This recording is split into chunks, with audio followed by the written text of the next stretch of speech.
ഈ GSTയുടെ കേരളത്തിനുണ്ടാക്കാവുന്ന ഇമ്പാക്റ്റ് എന്താണ് എന്നൊരു വിഷയത്തിലേക്ക് വരാം. ഇപ്പോൾ ഉദാഹരണത്തിന് നമ്മുടെ ഹോട്ടലുകൾ, ഇപ്പോൾ ഇന്ത്യയിൽ തന്നെ ഏറ്റവും കൂടുതൽ ഹോട്ടലുകളുള്ള സംസ്ഥാനം കേരളമായിരിക്കും. ഒരുപക്ഷെ ഏറ്റവും കൂടുതൽ പുറത്തുനിന്ന് ഭക്ഷണം കഴിക്കുന്ന സംസ്ഥാനവും കേരളമായിരിക്കും. ഇപ്പോൾ 60 ലക്ഷത്തിൽ താഴെ വിറ്റുവരുമാനമുള്ള ഹോട്ടലുകൾക്ക് 0.5% നികുതി അടയ്ക്കേണ്ടത്. അത് 5% വർദ്ധിച്ചിരിക്കുകയാണ്. 5% നിന്നാണല്ലോ നമ്മുടെ ടാക്സ് ലാബ് GSTയിൽ തുടങ്ങുന്നത്.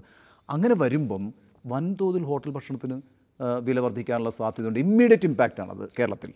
ഇമ്മീഡിയറ്റ് ഇമ്പാക്റ്റ് ഹോട്ടൽ ഭക്ഷണത്തിന് 5% വില വർദ്ധിക്കലായിരിക്കും. ഇപ്പം GSTയുടെ ഒരു ആദ്യത്തെ ഫലം അനുഭവിക്കാൻ പോകുന്ന കേരളീയർ ഭക്ഷണത്തിലെ വില വർധനയിലൂടെയാണ്. വില നിയന്ത്രിക്കുന്നതിനും വില ഏകീകരിക്കുന്നതിനും ഒക്കെ വേണ്ടി ചെയ്തൊരു നടപടിയിൽ ആദ്യം അനുഭവിക്കാൻ പോകുന്നത് കേരളത്തിൽ വില കൂടുതലായിരിക്കും. ബാക്കി സംസ്ഥാനങ്ങളിൽ അങ്ങനെയല്ല, ശരാശരി എടുത്തിട്ടാണ് നികുതി വെക്കുന്നത്. കേരളത്തിൽ നമ്മൾ 0.5% കുറച്ച് കൊടുത്തു വെച്ചാൽ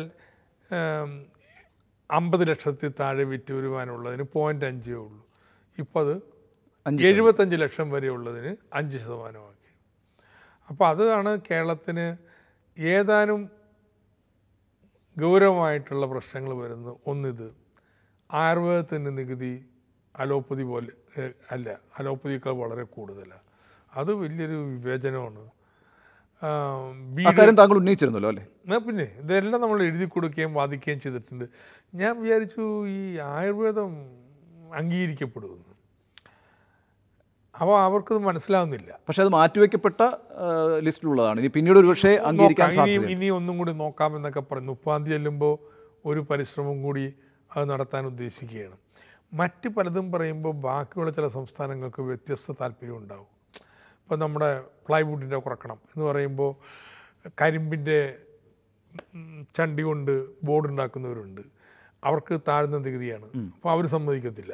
ഇങ്ങനെ പല താല്പര്യങ്ങൾക്കിടയിലാണ് തീരുമാനിക്കപ്പെട്ടു പോകുന്നത്. ഗൗരവമായ ഒരു പ്രശ്നം കേരളത്തിൻ്റെ ടൂറിസവുമായി ബന്ധപ്പെട്ടാണ്. ഇപ്പോൾ കേരളത്തിൻ്റെ ടൂറിസം വളരെ ഒരു പൊട്ടൻഷ്യൽ ഇൻഡസ്ട്രി ആയിട്ട് വികസിച്ച് വന്നുകൊണ്ടിരിക്കുകയാണ്. അവിടെ നിന്ന് നമുക്ക് വലിയ വരുമാനവും കിട്ടുന്നുണ്ട്. ഇപ്പം ഇടതുപക്ഷ ഗവൺമെൻറ് പോലും മദ്യനയം തിരുത്തുന്നത് പോലും ടൂറിസത്തെ കൂടി പ്രോത്സാഹിപ്പിക്കുന്നു എന്നതിൻ്റെയൊക്കെ അടിസ്ഥാനത്തിലാണ്. ഇവിടെ റൂമുകൾക്ക് ഇപ്പോൾ ഒരു രാത്രി താമസത്തിന് ഏതാണ്ട് 2500 മുതൽ 7500 വരെയുള്ള നിരക്കിന് ഏതാണ്ട് 18%, 7500 മുകളിലുള്ള നിരക്കിന് 28% നികുതി കൊടുക്കേണ്ട ഒരു സാഹചര്യമാണുള്ളത്. ഞാൻ മനസ്സിലാക്കുന്നത് ഏതാണ്ട് 1000 മുതൽ 2500 രൂപ വരെയുള്ള പിന്നെ വാടകയ്ക്ക് 12% നികുതിയും കൊടുക്കേണ്ടതായിട്ടുണ്ട്. ഇത് വൻതോതിൽ നമ്മളുടെ ടൂറിസം മേഖലയെ ബാധിക്കില്ല.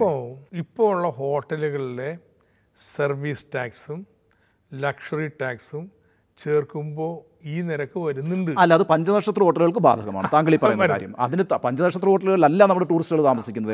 അല്ല, അവിടെ ഉള്ളു 28, താഴത്ത് 18 ആവുന്നുണ്ട്.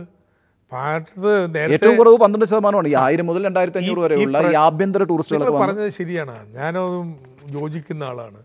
യഥാർത്ഥത്തിൽ 5000 മുകളിലായിരുന്നെങ്കിൽ 28%. അത് 7500 തർക്കമായപ്പോൾ 7500 ആക്കി മാറ്റി.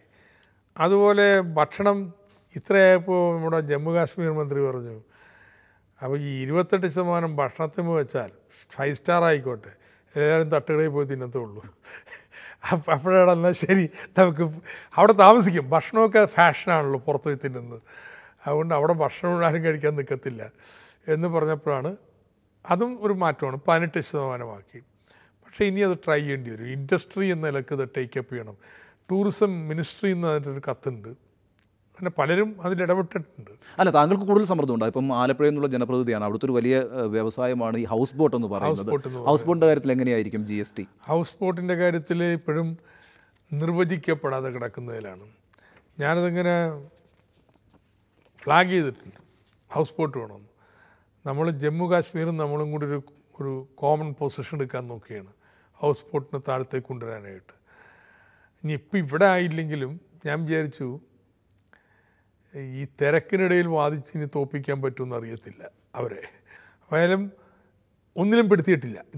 ഇതിന് ടാക്സ് നിരക്ക് നിശ്ചയിച്ചിട്ടില്ല. അപ്പോൾ പൊതുതത്വമുണ്ട്, എന്തെങ്കിലും ഒന്നിന് നികുതി ഇല്ലെങ്കിൽ അത് 18% നികുതി നിരക്ക് നിശ്ചയിച്ചിട്ടില്ലെങ്കിൽ.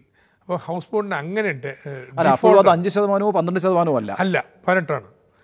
അപ്പോൾ ഇനി അങ്ങനെ കിടക്കുന്നതുകൊണ്ട് ഇതൊരു പ്രത്യേക ഉൽപ്പന്നമാണ്, ഇത് നികുതി നിശ്ചയിക്കണമെന്നും പറഞ്ഞ് നമുക്ക് ഉന്നയിക്കാം. കാരണം ക്ലാരിഫിക്കേഷൻ വേണം, ഇതെന്താണ് ഈ സാധനം എന്നുള്ളത്, ഹൗസ് ബോട്ട്. അപ്പോൾ അങ്ങനെ ഉന്നയിച്ച് അത് താത്തണം, 12 കിലോ ആയിട്ട് താത്തണം എന്നാണ് ചിന്തിക്കുന്നത്. നമ്മുടെ സംസ്ഥാനത്തെ ഒരു വലിയ വരുമാന മാർഗ്ഗമാണ്, ഒട്ടേറെ ആളുകളുടെ തൊഴിൽ മാർഗ്ഗമാണ് ഈ ലോട്ടറി എന്ന് പറയുന്നത്. അന്യസംസ്ഥാന ലോട്ടറി ഈ കേരളത്തിൽ കാലുകുത്താതിരിക്കാൻ വളരെ ശക്തമായ നിലപാടെടുത്ത ധനമന്ത്രിയുമാണ് താങ്കൾ. പക്ഷേ ഇപ്പോഴെന്താ സംഭവിക്കുന്നത്? ഇപ്പോൾ താങ്കളുടെയൊക്കെ ശക്തമായ ഇടപെടലിൻ്റെ അടിസ്ഥാനത്തിൽ സംസ്ഥാന ലോട്ടറിക്ക് 12% നികുതി എന്നുള്ളത് ഉറപ്പാക്കിയിട്ടുണ്ട്. അന്യസംസ്ഥാന ലോട്ടറികൾ ഇപ്പോൾ GST രജിസ്റ്റർ ചെയ്താൽ ആർക്കും ഇവിടെ ലോട്ടറി കച്ചവടം നടത്താൻ കഴിയും. അപ്പം അന്യസംസ്ഥാന ലോട്ടറി കേരളത്തിൽ വരുമെന്നുള്ള ഉറപ്പാണ്. അതിന് 28% നികുതി ഉയർത്തിയിട്ടുണ്ട്. പക്ഷേ എൻ്റെ ചോദ്യം, വലിയ സമ്മാന തുകകൾ പ്രഖ്യാപിച്ചാൽ നമ്മുടെ സംസ്ഥാന ലോട്ടറി അട്ടിമറിക്കാൻ ഈ അന്യസംസ്ഥാന ലോട്ടറികൾക്ക് കഴിയില്ലേ? അതിനുള്ള സാധ്യതയുണ്ടല്ലോ. കഴിയില്ല. കാരണം വെച്ച് കഴിഞ്ഞാൽ 100 രൂപ ടിക്കറ്റാണ് ഇരിക്കട്ടെ, എളുപ്പത്തിന് വേണ്ടിയിട്ട് അത് വലിയ സമ്മാനത്തെ കൊടുത്തിട്ടുണ്ടെങ്കിൽ 80% അല്ലെങ്കിൽ 60% അല്ലെങ്കിൽ 50% സമ്മാനം കൊടുക്കണ്ടേ? അപ്പോൾ ബാക്കി അതിൽ നിന്നുള്ള 30% കമ്മീഷനും പോയി കഴിഞ്ഞാൽ പിന്നെ ലാഭം എന്തുണ്ട്? 10. അതിൽ നിന്ന് വേണ്ട 28% കൊടുക്കാൻ. 28% വെച്ചാൽ നിങ്ങളുടെ ലാഭം മുഴുവൻ, പൊട്ടൻഷ്യൽ ലാഭം മുഴുവൻ നികുതിയായി. അതുകൊണ്ട് നിങ്ങൾക്ക് സമ്മാനത്തെ കൂട്ടിയിട്ട് മത്സരിക്കാൻ പറ്റത്തില്ല, കമ്മീഷൻ കൂട്ടിയിട്ട് മത്സരിക്കാൻ പറ്റത്തില്ല. ഇപ്പോൾ സംഭവിക്കാൻ പോകുന്നത് അല്ല, അങ്ങനെയാണെങ്കിൽ അന്യസംസ്ഥാന ലോട്ടറികൾ ഇങ്ങോട്ട് വരില്ല. ഇവിടെ ഓഫീസുകൾ വരെ ജില്ലകളിൽ എടുത്ത് വെച്ചിരുന്നു. നമ്മൾ സൂക്ഷ്മം വീക്ഷിക്കുന്നുണ്ട്. അതെ. 2, വ്യാജ ലോട്ടറി ഉണ്ടാക്കി നമ്മൾ അപകീർത്തിപ്പെടുത്താനുള്ള സംഘടിത ശ്രമങ്ങൾ കേരളത്തിൽ എല്ലാ ഭാഗത്തും റിപ്പോർട്ടും ന്യൂസും ഒക്കെ വന്നുകൊണ്ടിരിക്കുകയായിരുന്നു. നമ്മുടെ ഏജൻറ്റുമാർ പലരും കരാർ വെച്ച് കഴിഞ്ഞിരുന്നു അന്യസംസ്ഥാന. ഇപ്പോൾ ശാന്തം പോയി. ഇനിയിപ്പോൾ പറഞ്ഞാൽ ഞങ്ങൾ കോടതിയിൽ പോകുന്നൊക്കെയാണ്. കോടതി പോട്ടെ.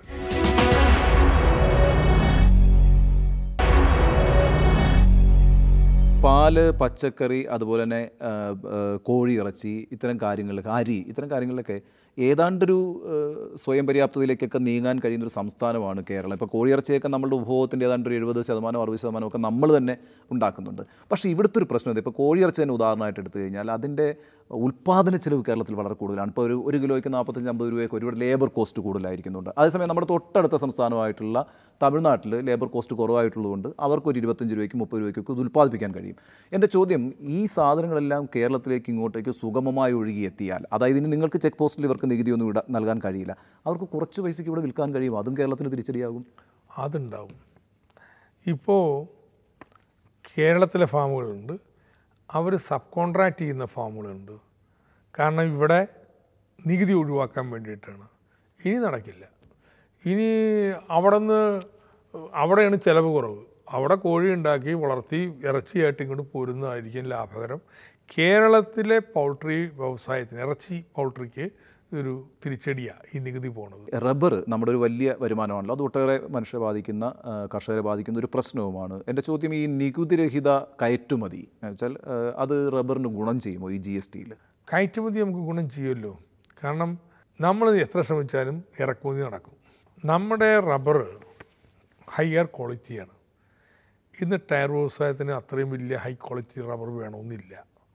അതുകൊണ്ട് ക്വാളിറ്റിയിൽ മോശം നിൽക്കുന്ന റബ്ബർ വില കുറച്ച് ഇറക്കുമതി ചെയ്യണം.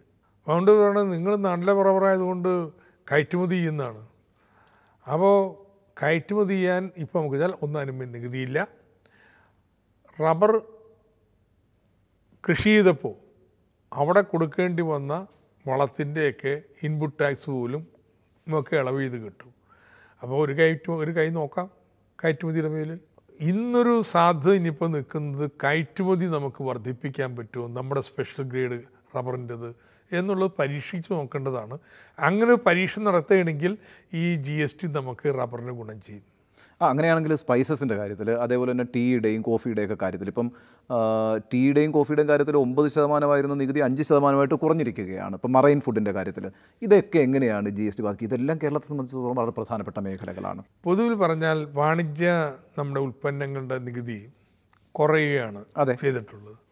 അത് നമുക്ക് സഹായകരമാണ്. എന്നാൽ അത്രയെങ്കിലും വേണം. കാരണം അവർ ഒരുപാട് ഇൻസെക്ടിസൈഡ്സും ഫെർട്ടിലൈസറും ഉപയോഗിക്കുന്നതാണ്. അതിൻ്റെ ഇൻപുട്ട് ക്രെഡിറ്റ് കിട്ടാൻ ഈ 5 വെക്കണം. യഥാർത്ഥത്തിൽ ഈ 5 കുറവാണ് യഥാർത്ഥത്തിലുള്ള നികുതി. അതുകൊണ്ട് നമ്മുടെ വാണിജ്യ വിളകൾക്ക് GST വന്നത് നേട്ടമാണെന്ന് ഞാൻ പറയാം. ഈ ചെറുകിട ഉൽപ്പാദകരുടെ ഒരു പ്രശ്നം ഒരു വളരെ പ്രധാനപ്പെട്ട പ്രശ്നമാണ്. കാരണം വെച്ചാൽ ഏതാണ്ട് 1.5 കോടി രൂപ വരെ വിറ്റ് വരുമാനമുള്ളവർക്ക് എക്സൈസ് തീരുവ കൊടുക്കേണ്ട ഒരു സാഹചര്യം ഇതുവരെ ഉണ്ടായിരുന്നില്ല. എന്നാൽ ഇനിയിപ്പോൾ 20 ലക്ഷത്തിന് മുകളിൽ വിറ്റ് വരവുള്ളവർക്ക് നികുതി നൽകാൻ അവർ ബാധ്യസ്ഥമാണ്. ഇപ്പോൾ താങ്കൾ തന്നെ ഈ അഭിമുഖത്തിൽ ചൂണ്ടിക്കാണിച്ച പോലെ പ്ലൈവുഡ് ഇൻഡസ്ട്രിയൊക്കെ അങ്ങനെ ചെറുകിട ഉൽപ്പാദകരെ വൻതോതിൽ നെഗറ്റീവായി ബാധിക്കുന്ന ഒരു സാഹചര്യം GST ഉണ്ടാക്കിയിട്ടുണ്ടോ? GST ഉണ്ടാക്കിയിട്ടുണ്ട്. യഥാർത്ഥത്തിൽ ഒരു ഉൽപ്പാദന മേഖല എടുത്താൽ ഒരു വിഭാഗത്തെ പ്രതികൂലമായി ബാധിക്കുന്നുണ്ടെങ്കിൽ ചെറുകിട ഉൽപ്പാദകരാണ്. കാരണം നേരത്തെ 1.5 കോടി വരെയും എക്സൈസ് എക്സംഷൻ ഉണ്ടായത് ഇപ്പോൾ 75-ലായി. അപ്പോൾ വാറ്റ് നികുതി വളരെ താഴ്ന്നതാ ഒരു വ്യവസായ ഉൽപ്പന്നമായിരുന്നെങ്കിൽ നിശ്ചയമായിട്ടും അവരുടെ മേൽ വലിയൊരു ഭാരം വന്നു ചേരും. പക്ഷേ ദൗർഭാഗ്യവശാൽ ഈ all India small scale manufacturers വലിയൊരു അസോസിയേഷൻ ഉണ്ട്. അവർ വന്ന് മെമ്മോണ്ടം കൊടുത്തപ്പോൾ ഇതിനെക്കുറിച്ച് എന്നൊരു അക്ഷരവും ഇല്ല. ഞാൻ അവരെ ക്രോസ് ചെയ്തപ്പോൾ ഇങ്ങനെ ഇല്ലേ, നിങ്ങൾക്ക് നഷ്ടമാവില്ലേ, പിന്നെ എന്താ ചോദിക്കാത്തത്, അപ്പോഴത് വെളിച്ചം വീണ പോലെ ഇങ്ങനൊരു പ്രശ്നമുണ്ടല്ലോ എന്ന് പറയുന്നു. അപ്പോൾ കേന്ദ്ര സർക്കാർ 50 ലക്ഷം വരെയാണ് ആദ്യം തീരുമാനിച്ചിരുന്നത്. ഇവരെ കരുതിയിട്ടാണ് 75 വരെ ആക്കിയത്. അതിൻ്റെ മുകളിലേക്ക് ഉയർത്തുന്നതിന് സമ്മതമായില്ല. അല്ലല്ല, പക്ഷേ പ്രശ്നം വെച്ചാൽ ഇപ്പോൾ ഈ 1 കോടി രൂപയും 1.5 കോടി രൂപയൊക്കെ മുടക്കി ഇപ്പോൾ നമുക്കറിയാലോ നമ്മുടെ നാട്ടിൽ കുപ്പിവെള്ളം നിർമ്മിക്കുന്ന ആളുകളുണ്ട്. അവർക്കൊന്നും ഈ ടാക്സ് കൊടുക്കേണ്ടി വന്നിരുന്നില്ല. ഇനിയിപ്പോൾ അവർ കോർപ്പറേറ്റുകളോടാണ് മത്സരിക്കാൻ പോകുന്നത് ഈ നികുതി എല്ലാം കൊടുത്തുകൊണ്ട്. അതാണ് ഇപ്പോഴത്തെ സാഹചര്യം. അവിടെ ഒരു പ്രശ്നമുണ്ട്, ഞാൻ സമ്മതിച്ചു, എനിക്കത് തർക്കമൊന്നുമില്ല. പക്ഷേ ആകെയുള്ളൊരു വ്യത്യാസം ഇവർക്ക് ഇൻപുട്ട് ക്രെഡിറ്റ് കിട്ടും, നേരത്തെ കിട്ടുമായിരുന്നില്ല. ഇപ്പോൾ കുപ്പിവെള്ളത്തിൻ്റെ എന്നിരിക്കട്ടെ, പ്ലാസ്റ്റിക് കുപ്പിയെല്ലാം മേടിക്കുന്നത് 18% നികുതിയെ, അത് ഇൻപുട്ട് ക്രെഡിറ്റ് കിട്ടും. അപ്പോൾ അത് ഈ പറയുന്ന ഹെഡ്ലൈൻ നികുതി നിരക്കുണ്ടല്ലോ അത്രയും ഭാരം വരുന്നില്ല. എങ്കിലും ഉണ്ണി പറഞ്ഞത് വളരെ ശരിയാണ്.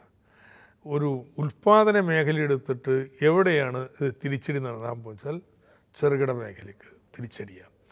അപ്പോൾ ചെറുകിട മേഖലയെ പ്രോത്സാഹിപ്പിക്കാൻ വേണ്ടി ബദൽ നയങ്ങൾ രൂപീകരിക്കൽ മാത്രമേ നിർവാഹമുള്ളൂ എന്നാണ് കേന്ദ്ര സർക്കാരിൻ്റെ ശഠിച്ചുള്ള നിലപാട്.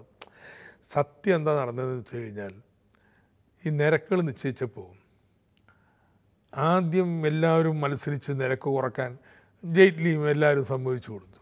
അവസാനം എത്തിയപ്പോഴാണ് ഒരു വേവലാതി വന്നത്, ഭയങ്കരമായി കുറഞ്ഞു പോയോ, നികുതി നഷ്ടമുണ്ടാവോ.